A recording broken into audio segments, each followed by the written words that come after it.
Olá, professora! Hoje o meu grupo irá apresentar o tema sobre povos originários do Brasil, pré-colonial, parte 1.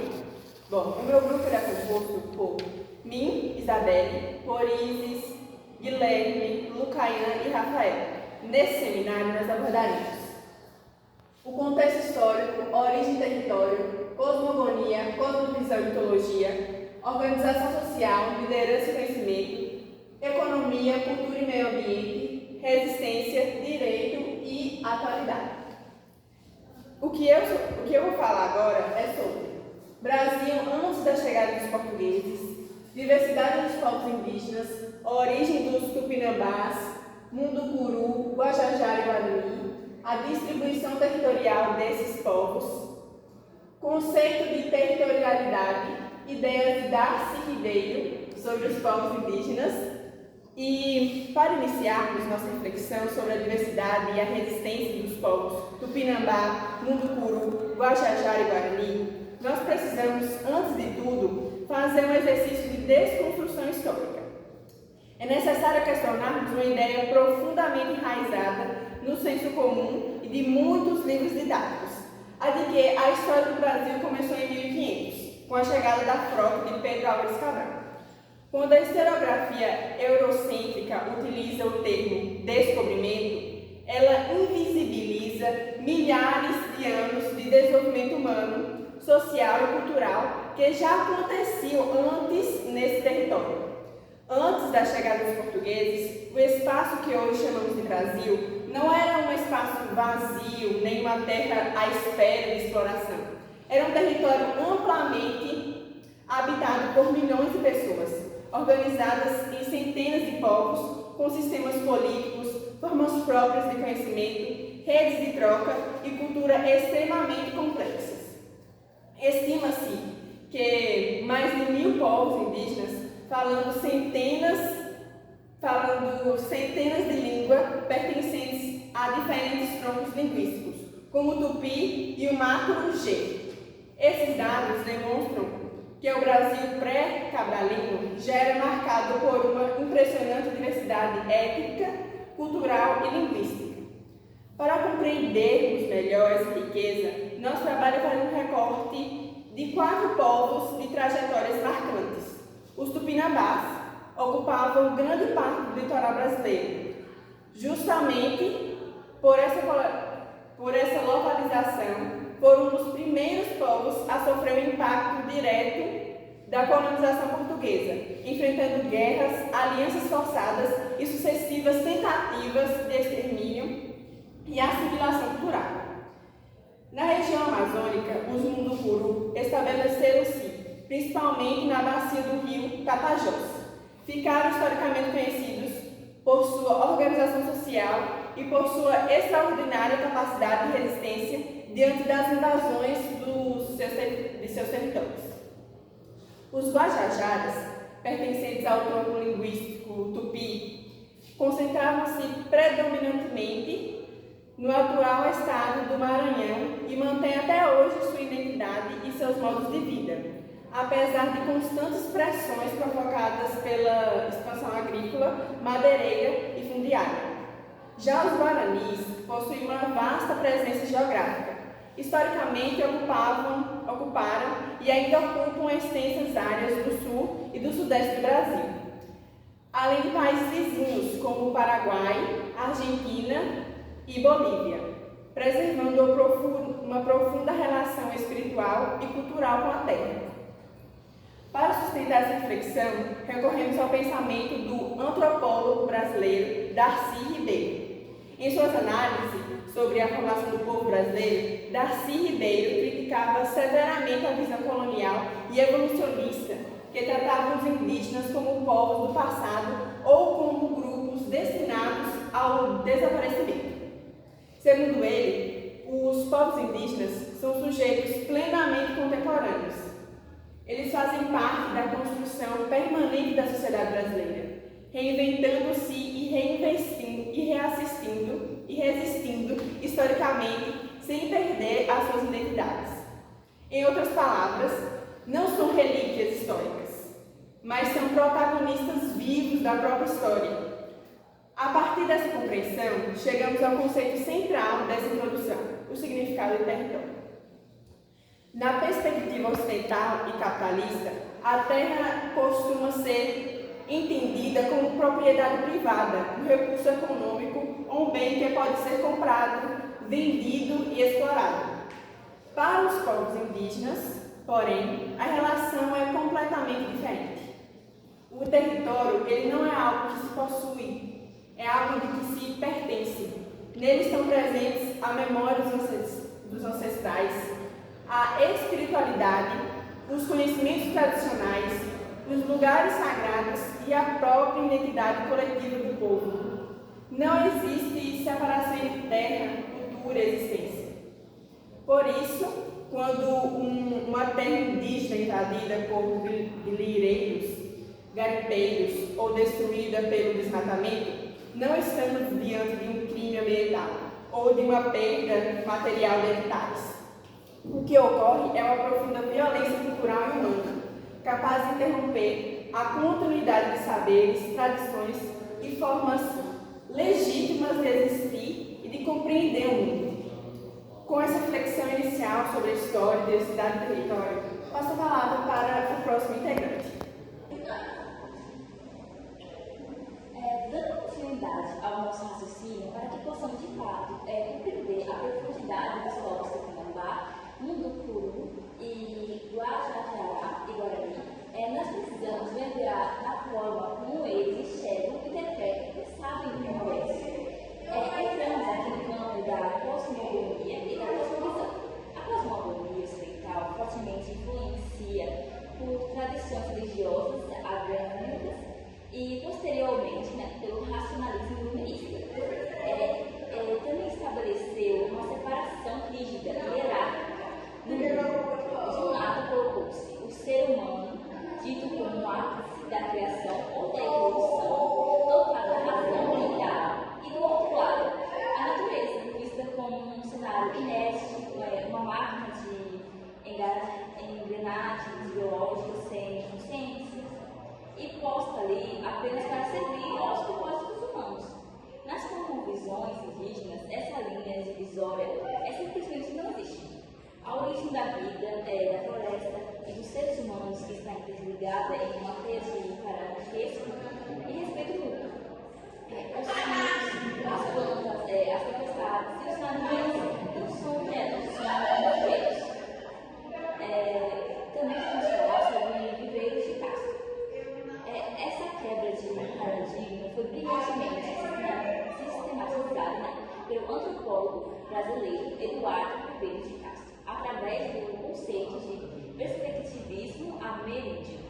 Segundo as pesquisas de Ribeiro de Castro, muitos povos da América do Sul compartilhavam a premissa de que o mundo é ocupado por uma multiplicidade de pontos de vista. Por essas culturas, os animais e as forças da natureza partilhavam da mesma essência humana e espiritual que nós. A diferença está apenas na roupagem, ou seja, no corpo que é utilizado. Isso inverte completamente a lógica ocidental. Se para o homem moderno o animal é um bicho que carece a humanidade, para que esses perspectivos ameríndio, o animal se enxerga como humano e enxerga a sua própria espécie como uma sociedade organizada. Essa teoria desconstrói qualquer tentativa de colocar a humanidade ocidental em um topo hierárquico fixo. A natureza, portanto, passa a ser vista como um tecido social complexo. Você não extrai algo da natureza sem pedir licença ou sem oferecer uma contrapartida simbólica, porque você está lidando com outros seres que possuem funcionalidade e agência. Podemos ver a aplicação prática dessa cosmovisão na espiritualidade do povo guarani, através do conceito profundo de Wilfrid Merané, traduzido historicamente como a Terra Sem Massa. Longe de ser um mito ingênuo sobre um paraíso geográfico utópico, a busca pela Terra Sem Mares é a busca constante e viva pelo equilíbrio perfeito entre a vida material e a vida espiritual, entre as ações humanas e o ritmo da Terra. é um estado de harmonia interior e coleta que guia as caminhadas e a resistência do povo há séculos. Essa sensibilidade encontra eco perfeito nas palavras do líder e pensador contemporâneo, Ayrton Krenak. Em suas obras recentes, que ganharam o nome, Krenak faz uma crítica continente, ao que ele chama como humanidade zumbi. A sociedade moderna que isolou em urbanas e se alienou de sua conexão com o planeta. Krenak argumenta que se nós enxergamos como donos ou separados da restante da vida, nós assinamos o nosso próprio veredito de destruição, gerando uma crise climática e também ambiental catastrófica que testemunhamos hoje.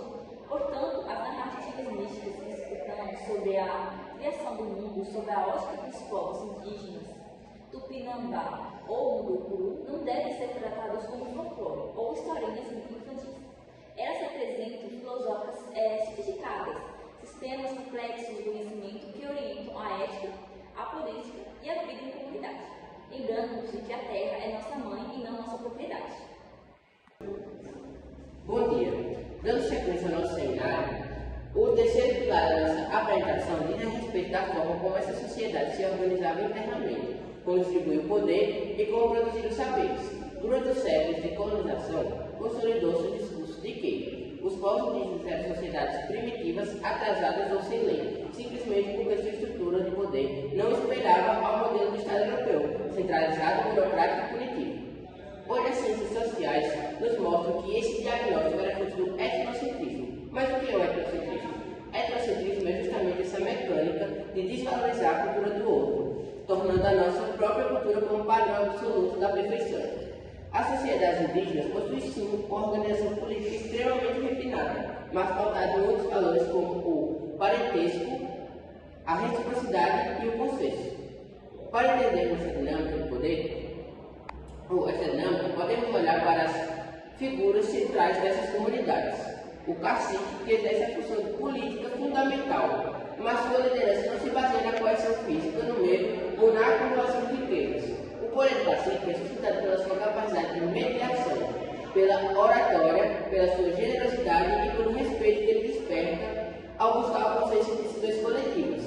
Ele atua como um verdadeiro representante da vontade da comunidade.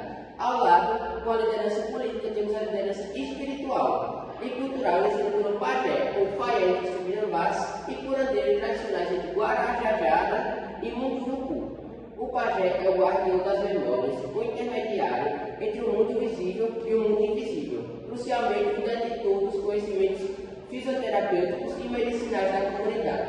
Ele não separa a cura do corpo da cura da alma, é o equilíbrio social do grupo. Esse arranjo social nos conduz ao debate sobre a produção de conhecimento, como esses povos aprenderam e ensinaram. Nas sociedades ocidentais, o conhecimento foi institucionalizado. Nos centramos em salas de aula, dividindo as ciências em disciplinas isoladas e valorizamos quase que exclusivamente o texto escrito e os diplomas. Nas comunidades indígenas, a epistemologia, isto é, a teoria e a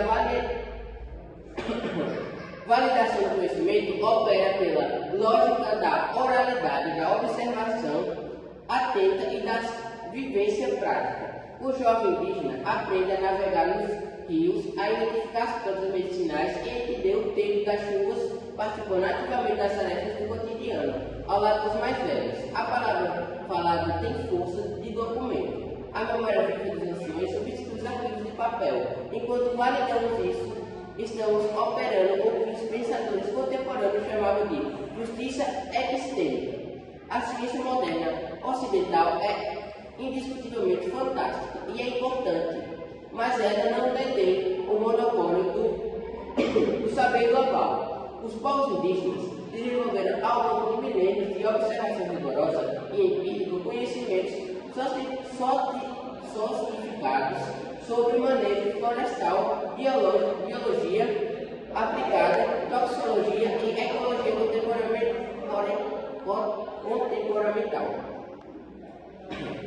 Reconhecer a legitimidade desses saberes não é retroceder no tempo, é aplicar os horizontes da racionalidade humana para perceber que existe múltiplas formas igualmente válidas de ler e introduzir no mundo.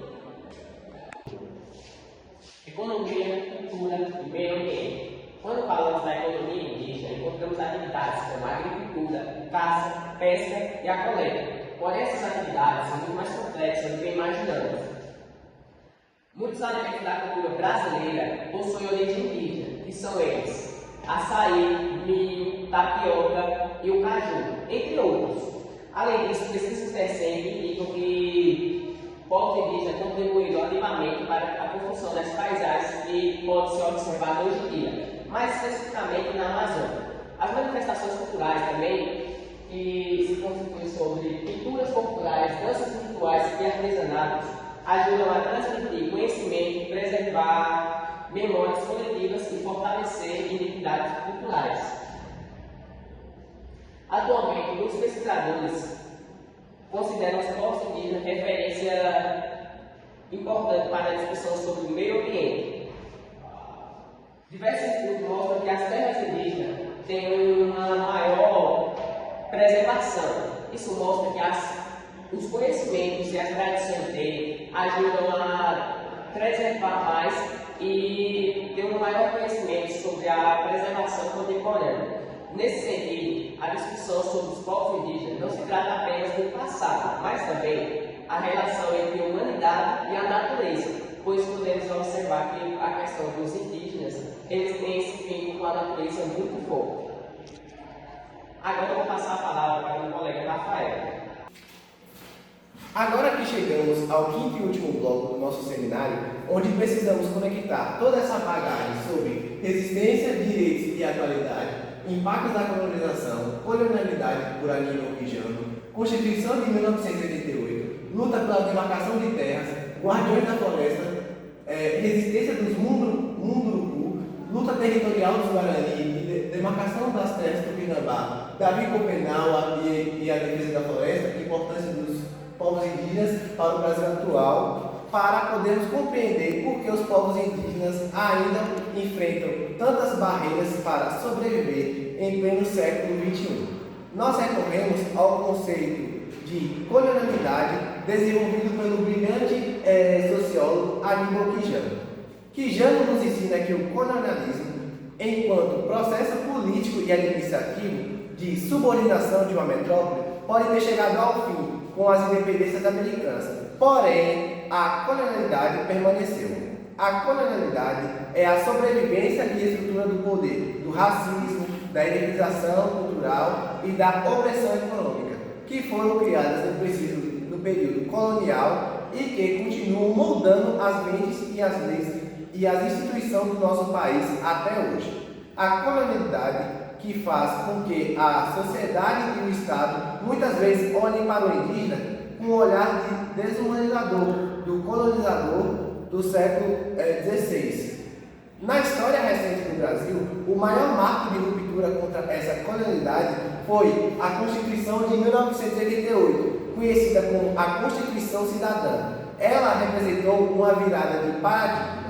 Até 1988, as leis brasileiras adotavam uma postura integracionista, ou seja, assumiam que o destino do indígena era deixar de ser indígena para se dissolver na massa da população nacional. A nova Carta Magna rasgou essa premissa e passou a assegurar aos povos indígenas o direito originário de suas terras tradicionais, além do respeito à sua organização social e aos seus costumes, línguas, crenças e tradições. No entanto, há uma distância gigantesca entre o texto que está escrito no papel e a realidade vivida no chão das aldeias. A efetivação dessas garantias constitucionais tem sido uma história de sangue, suor e vigília constante. Podemos ver o reflexo dessa batalha cotidiana nas frentes de resistência dos 4 povos que estudamos. Os Munduruku transformaram-se em uma fortaleza humana na Amazônia, organizando autodemarcações e protestos históricos para defender suas águas sagradas do rio Tapajós contra a construção de grandes usinas hidrelétricas e a contaminação avassaladora por mercúrio vinda do garimpo ilegal. Os Guajajara, enfrentando a omissão do poder público do Maranhão criaram, ou, entre aspas, guardiões da floresta. São os próprios indígenas que arriscam suas vidas patrulhando as fronteiras de seu território para expulsar os madeireiros e proteger não apenas suas famílias, mas também os povos isolados que vivem na região. Os Guarani, sofrendo com o confinamento em reservas minúsculas e com índices alarmantes de violência no centro-oeste e no sul, continuam promovendo as chamadas retomadas processos legítimos de ocupação de suas terras ancestrais, que foram transformadas em latifúndio. E por fim, os Tupinambá, em especial na região de Olivença, aqui na Bahia, travam uma luta difícil pela conclusão dos processos de demarcação de suas terras, combatendo o preconceito histórico que tenta negar sua identidade sobre o falso argumento de que eles já são muito aculturados. Para fecharmos nossa reflexão, trazemos as palavras fortes do xamã e pensador Yanomami Davi Kopenawa. Nos deixa um alerta profético.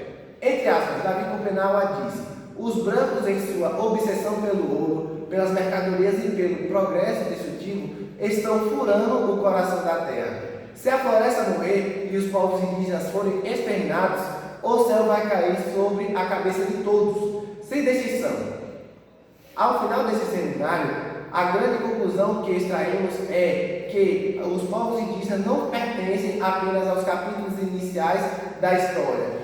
Eles são contemporâneos do agora, são sujeitos políticos ativos, intelectuais e artistas protetores da biosfera. Eles são protagonistas do nosso presente. Portanto, a grande questão ética, política e social que o Brasil precisa responder não é de como integrar os povos indígenas na nossa dinâmica moderna de consumo, mas sim o oposto: como nós, enquanto sociedade plural e democrática, podemos aprender com a sabedoria deles para reconstruir um país mais justo, tolerante e ecologicamente viável. Muito obrigado a todos pela apresentação.